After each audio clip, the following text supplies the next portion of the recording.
दादी ने दूर तक फैले पानी को देखा, जो कभी उनका घर हुआ करता था। अब बाढ़ की लहरों में बदल चुका है। दादी ऊंचे स्थान पर खड़ी थी, उनका चेहरा दुख से भरा था। पानी उनके पैरों को छू रहा था।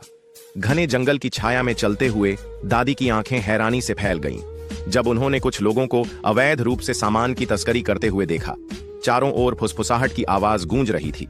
डर के बावजूद उनके भीतर की भावना जागी। उन्हें समझ आ गया कि कुछ करना होगा। जैसे ही दादी ने पुलिस को सूचित करना चाहा, झाड़ियों में एक हलचल हुई। इससे पहले कि वह कुछ समझ पाती, एक जोरदार प्रहार ने उन्हें अंधेरे में धकेल दिया। तस्करों ने अपनी करतूत छुपाने के लिए उन पर हमला कर दिया था। किसी तरह हमलावरों के चंगुल से बचकर दादी जंगल में एक झोपड़ी में रहने लगती है। उनका शरीर चोटों से दर्द कर रहा था। दर्द से कराहते हुए दादी ने पुलिस को यह बात बताई, वह इन अपराधियों को कानून के शिकंजे में लाकर ही दम लेगी। लेकिन तस्करों को दादी की नीयत का पता चल गया। वे उसे हमेशा के लिए चुप कराने पर उतारू हो गए।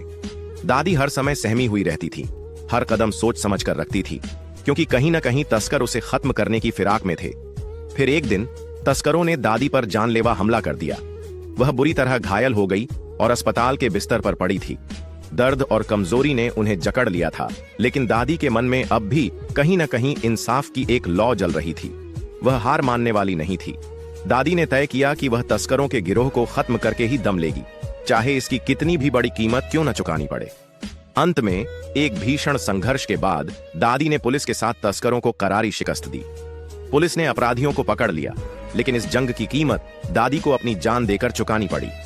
जब आखिरी बार दादी ने सांस ली, तब भी उनका हौसला अडिग था। उसकी कुर्बानी बेकार नहीं गई।